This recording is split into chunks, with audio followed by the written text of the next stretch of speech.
that this album is like 5 months old, 6 months, but I've been listening to it all summer. It's a recent album for me, and it is After the Magic by Parannoul. They are a Korean uh, shoegaze, I guess, band. And this is my rock album of the year, maybe my album of the year. This Mm. is so breathtakingly beautiful. I love every single song on it. They're magical. I feel like they take all the best parts of Sigur Rós, all the best parts of Slow Dive, and they bring them together and they add their own, I don't know, glitter to them. And I just feel like I'm on a cloud listening to all these songs. I particularly like Parade. The strings on that are just absolutely gorgeous. Um, Insomnia, like it ebbs and flows.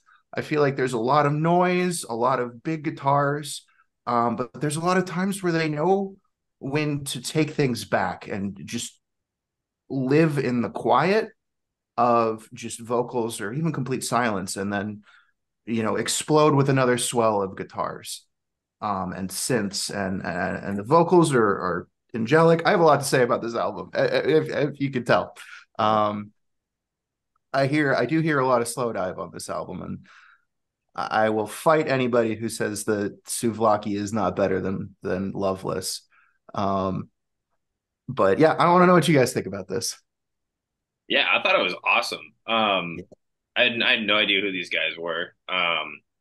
But it was sweet. It feels so like big and grand on like every song. It just like it's like that wall of sound is like hitting you. Um, and the first thing that stood out to me when listening to this was the drums. The drumming on it just like sometimes just like killed. It was like so powerful, and just like he would just like do these like crazy fills of like all over the place.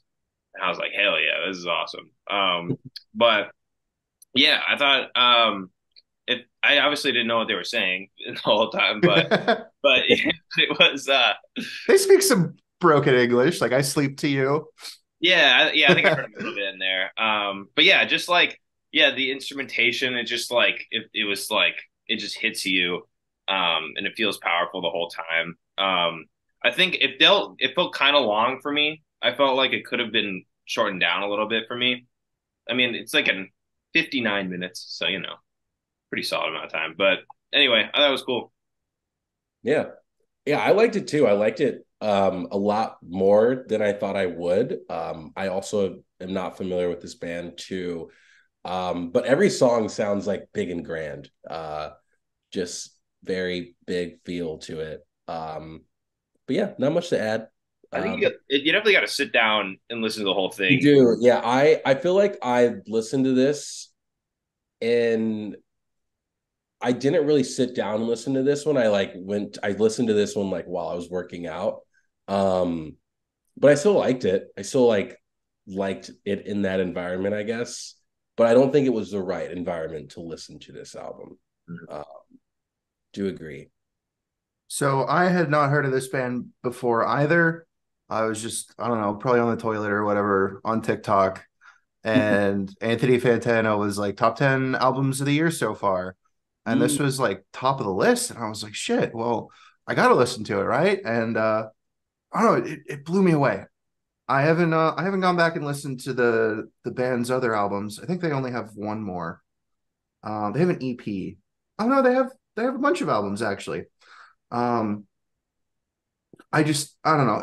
This album is so different from most other music that has been coming out recently. Mhm. Um, which, by the way, Slow Dive did just come out with a new album last week.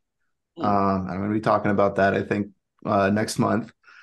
I don't know. I'm a big fan of like, I love shoegaze. I love ambient. I love really big, I guess, dramatic, thoughtful songs and albums. And this really just hit it for me. Like this is going up there with My Bloody Valentine, Slow Dive, even Sigur Rós. Like I don't know.